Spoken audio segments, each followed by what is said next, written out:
bilang, sejak kapan rendang punya agama? Rendang ki agamane opo? Assalamualaikum warahmatullahi wabarakatuh.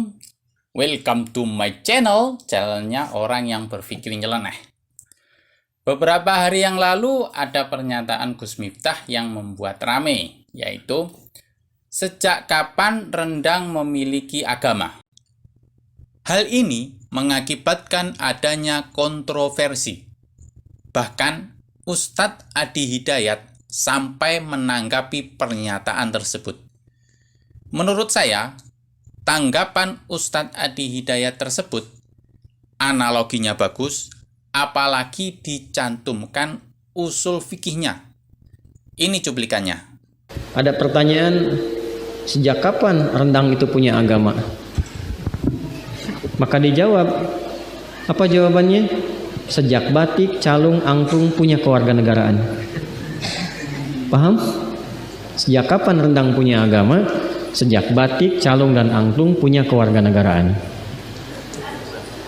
Paham jawabannya? Paham. Kalau batik diklaim sama Malaysia, mau tidak? Tidak. Orang Indonesia akan mengatakan batik itu budaya Indonesia, sudah melekat. Calung, angklung itu budaya Indonesia, melekat ke Indonesiaannya, karena itu tidak ingin diklaim oleh negara-negara lain. Pertanyaannya, sejak kapan batik punya kewarganegaraan? Kan sama saja. Artinya itu pertanyaan yang tidak berfaedah. Kenapa? Karena memang itu sudah menjadi bagian dari budaya yang melekat. Dalam kaidah usul fikih dikatakan al-adatul muhakkamah. Kalau sudah melekat, yarhamukillah, sudah melekat, sudah baik, dikenal dengan itu, maka jadi hukum. Kalau sudah jadi hukum, maka dikenal oleh masyarakat. Kalau berbeda dengan itu, rasanya nanti ada sesuatu yang nyeleneh, menyimpang. Rendang itu produk masyarakat Minang. Budaya di Minang, falsafahnya berbunyi, adat bersanding syara, syara bersanding kitabullah. Karena itu setiap yang keluar dari Minang lekat dengan syariat, walaupun produk makanan. Jadi jangan tanyakan tentang agamanya. Kalau bertanya tentang agama pada makanan, itu pertanyaan kurang kerjaan. Dari cuplikan tadi, saya mendapatkan 2 poin. Poin yang pertama, tentang pernyataan Ustadz Adi Hidayat, kalau sudah melekat, maka jadi hukum. Kalau kita tarik istilah ini, maka tahlilan di malam Jumat, yasinan, selamatan, maulidan, orang non-muslim di Indonesia akan mengatakan itu adalah kegiatan orang Islam. Itu artinya, kalau kita boleh menarik suatu pendapat dari pernyataan Ustadz Adi Hidayat di depan tadi, kegiatan yasinan, selamatan, maulidan merupakan bagian dari orang Islam. Oleh sebab itu, bagi orang yang menganggap yasinan, selamatan sebagai khurafat, mungkin bisa dipertimbangkan pernyataan Ustadz Adi Hidayat di atas tadi.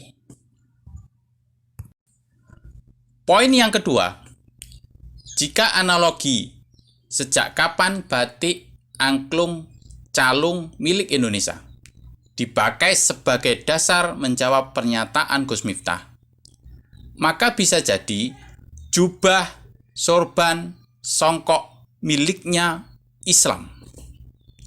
Lalu ada pertanyaan seperti ini.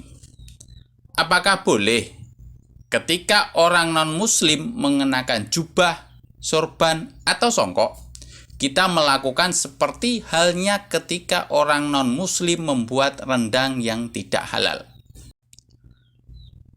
Oke, sebelum berakhir, saya ingatkan, saya bukanlah ustadz, apalagi kiai.